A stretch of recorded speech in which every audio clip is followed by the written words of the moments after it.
Good morning, everyone. It's Joker, and today we are back with another slime video. And finally, after being time-gated forever, it's time to take a look at the new free-to-play Protector Shion, which I've used her once already, and she wasn't maxed out.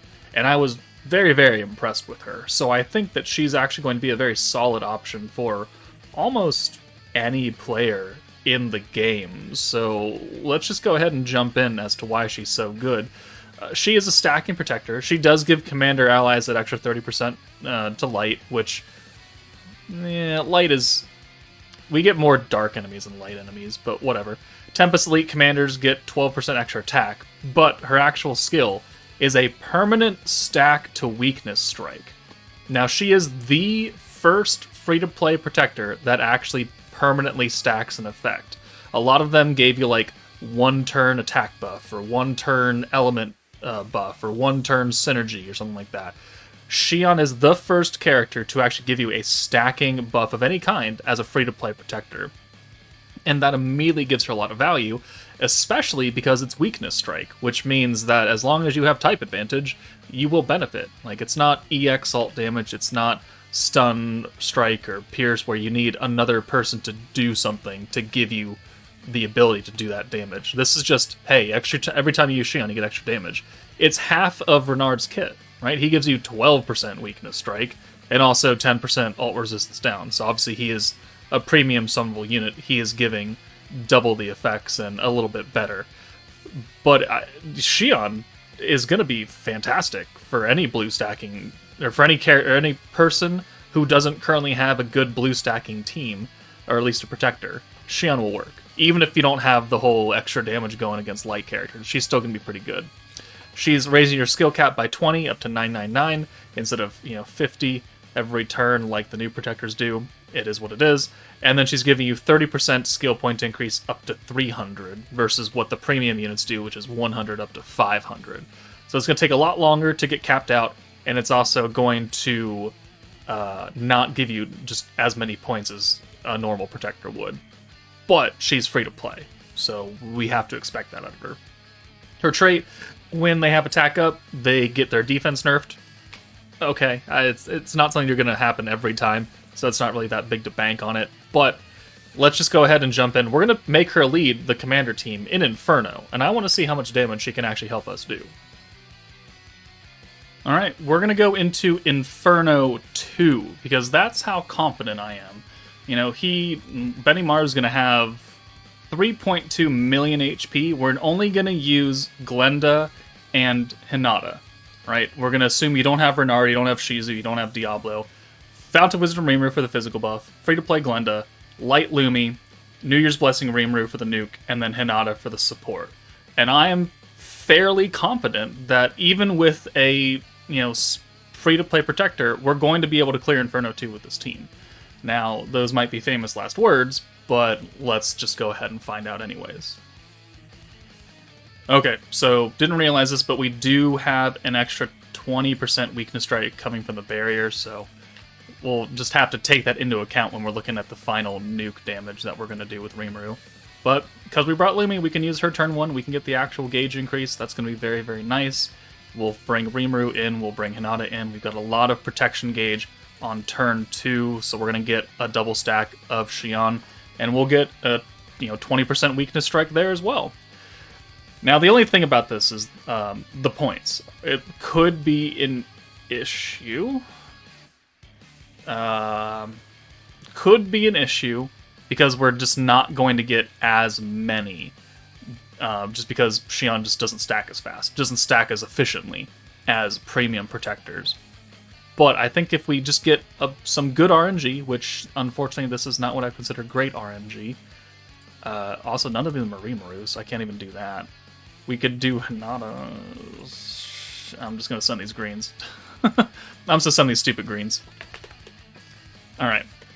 Alright, that can work, because we got Fountain Wisdom Rimuru. So we do have a dedicated blue orb changer. Let's get Lumi out of here. And then we'll use Rimuru's Convert.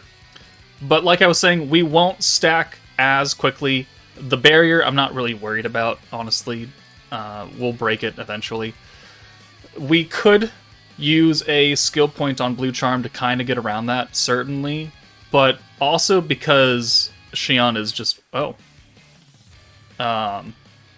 because Shion is not stacking our skill cap as fast, I don't know if having an extra, 30 skill points a turn is going to make a difference when we're going to get capped out very, very quickly to begin with.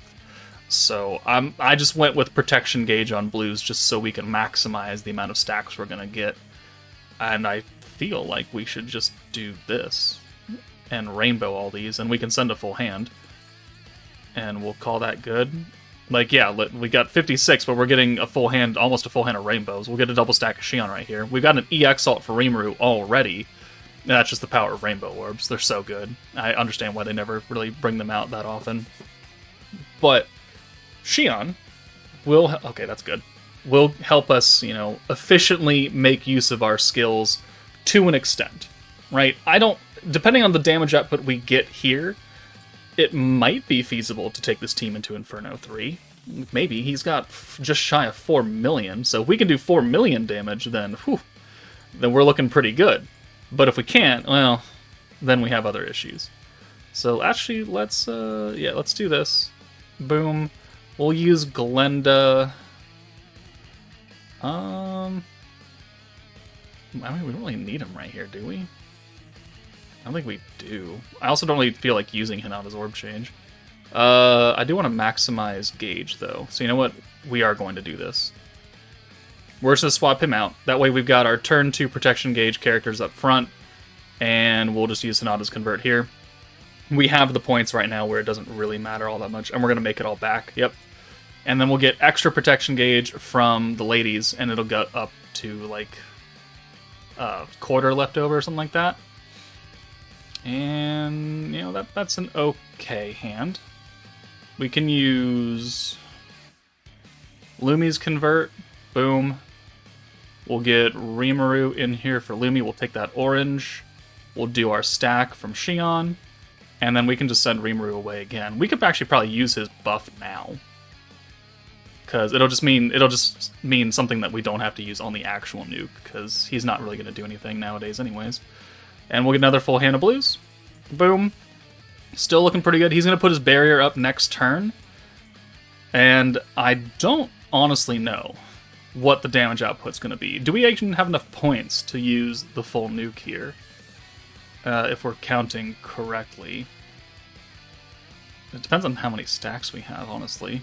220, so we need 8 and another 8, so we need another 160 points. That might be asking a bit much. Okay. Well, that's certainly a hand, isn't it? Convert. And I think we'll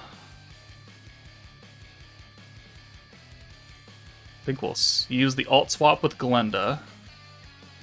Boom. We'll send Glenda away. We'll do our double stack here. I don't have enough points to use what I want to here. Unfortunate. I do want to break the shield, though. And I think we might have to push an extra turn, because obviously we're just not going to have enough points here. I could use this, but it would mean that we wouldn't be able to convert either with Hinata or Lumi. Yeah, we'll just have to go an extra turn. That's not really a big deal. Rimuru still has his own personal buff on. We'll just have to make up for it a little bit. And, okay, we're going to have a Rimuru ult, I guess. Let's break the shield. Hinata will also have her single target ult, so if anything, if Rimuru himself doesn't kill with pure damage, hopefully Hinata can at least follow up. She won't have an EX ult unless we get a lot of Hinata orbs right here. Which we don't really get, so... Okay, that didn't hurt as much. We're at 218 points. Yeah, we're still quite a bit short here. Alright, for Lumi... Wonder if we can get away with this. We'll use the physical buff now. We'll get Rimuru out again. Bring Glenda in. I forgot to stack. Oh well. Alt swap orb change. Alt swap orb change. Reamer's gonna miss a stack. It's fine. We'll give it to Hinata though. She will do extra damage here because she does have that physical buff, and that's pretty hefty right there. The 20% physical resistance down that Reamer is giving to Benimaru will make back with Glenda's own skill, so we also don't really have to worry about that part of the effect being taken away. We'll have an EX ult with Rimuru too. He's not on Commander though, so oh well. But what do we get here as far as damage? We can take Rimuru out because again we have his buff applied. Boom, and then we'll use Glenda. And I still don't have enough to use the light buff. All right, well, we'll have to see how we do here. Let's just get some damage, and if we're very close, I might just cut and then bring us back for a much better nuke turn where we actually do have everything available. So Glenda, Hinata, yeah, and that is the downside. Maybe we actually should have run the skill point on Blue Charm. If anything, we'll come back and do that. So we'll send Hinata first, and then we'll send the Rimuru orbs, and yeah, that's about it. So Hinata does 290k. All right, that's not great. Rimuru does 1.2. 1.2. Yeah, I might come back and see if we can get something better out of that with all the additional buffs. So hold on. Okay, we're back on turn 10. We have barely survived with Hinata, but we do have enough points now to nuke because we did use the physical buff from Rimuru early alongside his own buff. So now we only need to worry about the Hinata, Lumi, and Glenda buffs, and we can certainly do that. So we can swap Rimuru out. He has a lot of orbs. A lot of them are nerfed, but oh well. And we don't need his physical buff. Hinata won't get it, but she's not the point of the showcase, right? So Rimuru comes in. We will then use this final stack of Shion. We had to miss one stack of Shion on Rimuru because I just needed more points. But let's go ahead and use the Lumi buff now. So both Hinata and Rimuru will benefit. And then we'll bring Glenda in for Lumi, even though she has no orb. It'd be nice if we had her ult, but oh well. We can use the synergy. We'll still benefit from the physical resistance down, even though Rimuru's skill's been used, and then we'll do the alt buff and synergy down. And now we'll see that we're fully powered, how much damage we're actually gonna get out of this Rimuru. Let's go ahead and do this, and we'll have some follow-up orbs, and let's see if we can kill. Hinata, 688, Rimuru, 2 million. And there we go. Was it a bit close? Yes. We did have to switch the charm out to skill points on blue, because otherwise we just don't have enough. So even though more stacks protection gauge is nice, I need that immediate effect of getting more skill points. So other than that, this worked. Now, I don't think we're going to be able to do Inferno 3 with that, because he has 4 million HP, and Rimuru by himself only did 2. But, I mean, if you have Diablo, right? If you did pull Diablo, you could then you could clear Inferno 3 with him instead of light Rimuru as your nuker, because then you'd be getting type advantage plus the 30% plus all the buffs. You'd swap Lumi out for Hinata or Dark Shinsha, something like that, or just some other kind of buffer, and you'd be just fine. So I mean, the fact that in a free-to-play protector can take on the Inferno 2 stage of beatdown battle without the primary DPS character that came out, I think does say something to the viability of the Protector who's leading the team.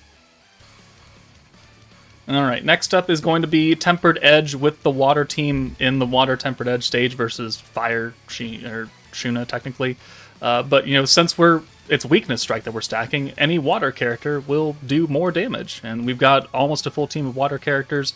Free-to-play Glenda, again, making a return because she's just so very versatile. Plus, she's going to help Hinata with synergy.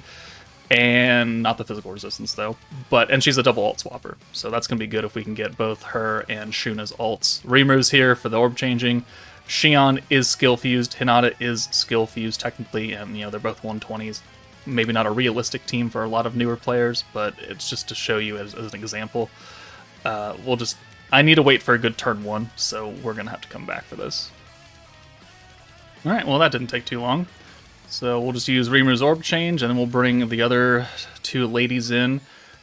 Something that is still going on that we need to take advantage or keep in mind is that alongside the Weakness Strike beacon that we got for the last fight, which helped New Year's Rimuru do more damage, it's also going to affect here as well because we are type advantage. So again, we're doing an extra 20% when typically we wouldn't, quote unquote.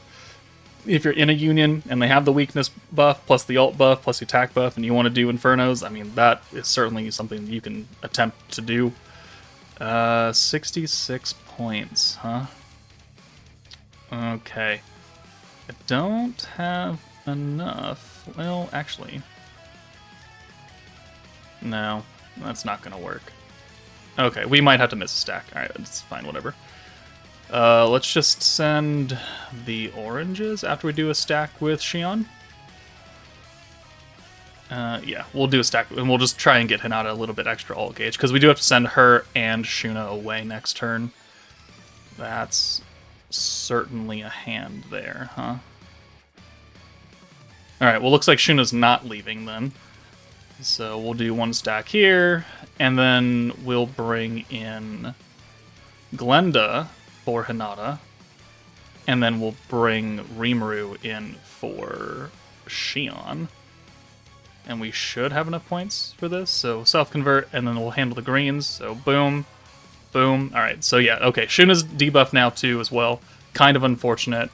It is what it is, though. We will most likely have more than enough power to take on the stage, because essentially, I mean, the old Protector, MILIM, right, Swimsuit MILIM, she was giving 10% water attack every stack. And while she was stacking considerably faster than this free-to-play Shion, it's still pretty good. It's still pretty good. Orb change with Shuna, and then we can just get her out of here for these 5 orbs. And then we'll convert with Rimuru again. We do have the points for that. And then we'll take him out for Shion. So we are stacking at, I think, at least our attacks, our attack buffing stacks are going to be pretty 1-to-1. Weakness Strike isn't quite as good as Element Buff, but it's not that far off that it's super bad. It's only when you get really high numbers that it seems to take a huge dive. This is why we brought Glenda, though, because I want to keep sending blues, so we're going to use her alt swap ability now. You could also bring Tempest Elite Gobta. He would certainly work. There's nothing wrong with that. He's just only doing 1 orb, and on a stacking team, you're probably going to have more than 1. So it just makes it a little bit easier to deal with by using Glenda, especially if our nuker's also going to benefit from the other Glenda skill. So cannot overlook that. We'll go ahead and get a first stack of Hinata's alt buff. We're going to seal the crit. That's extra 15% right there, so that will help us out in the long run. And we've got a lot of Hinata orbs. And this is actually going to get us a Shuna alt as well. Yeah. And again, right there. You're probably going to have more than 1 alt on a stacking team, so Glenda is very good option for this. But, I mean, look at how much damage we're doing already. We're not even nuking it. So, there's no doubt that this team is going to do it. Even without the skill fusion, even without being, level 120s, this stage is super old. But if you don't have a stacking team that can deal with this, then you now have a good, solid option for free-to-play Protector that will help you do that. You just need to now build a blue team, which is a whole different problem that you may or may not have. Do we have the points, though? Let's get you in for Hinata. We don't need to keep stacking her, right? She's not an EX character, so you can go away. And... oh, I mean, yeah, sure, that works. Let's get you out of here after we use your orb change. Convert. And then, yeah, those 2 green Rimurus, we can use his self-convert, and we'll have points for that. And we'll just bring in this other blue orb. And we're looking good. We're looking solid right now. Hinata's the only one that's not nerfed. But I, again, don't have any doubts that we're going to be able to do this. Especially with the extra 20% beacon that's going on. So, I mean, do we have to do any more of this? I think we understand the abilities that are coming off of this. Let's take out... I don't want to take out Glenda because she's our alt swapper, huh? What am I to do here? I don't really know what I want to do here.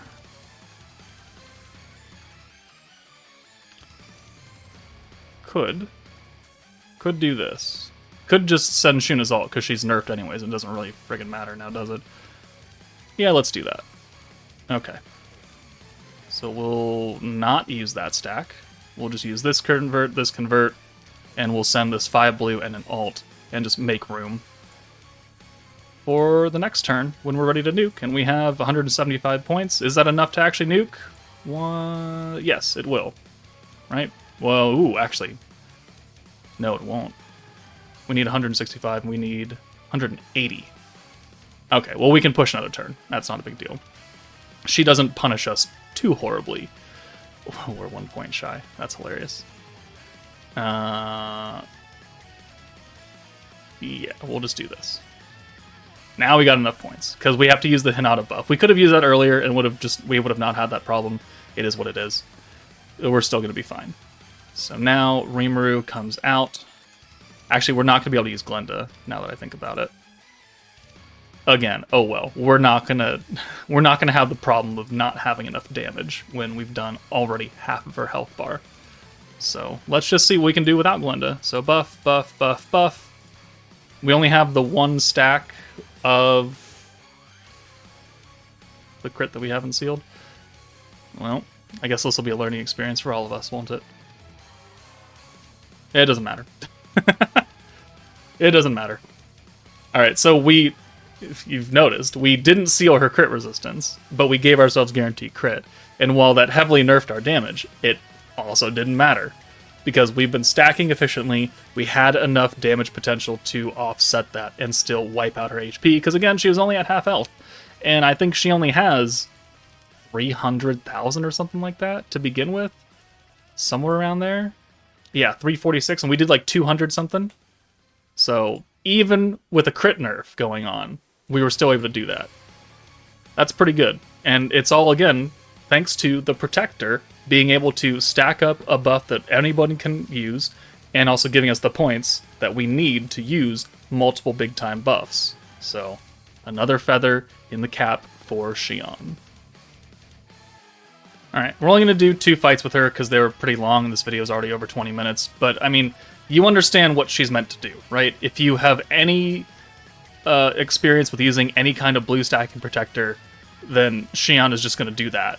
And maybe not as efficiently, but again, for a free-to-play unit, she is a fantastic option for a blue stacking team of any element, of any type. You could take her into the Primal Demon beatdown battle, and as long as you have an AoE character and you've got enough buffs, she could probably actually help you out there. Because again, she's stacking something generic that, as of right now, the enemies do not seal. Right? It's not crit, it's not pierce, it's not synergy, it's not magic or physical, it's weakness strike. And there's not really a good way to not have that unless you're type disadvantage or something. And even then, if you're on the commander team and you're fighting a light enemy, you'll still get extra damage from it, even if you were type disadvantage, which is... It's a good stacking, it's a good generic stacking buff with a good generic stacking free-to-play protector, and that's pretty much all I have to say about her.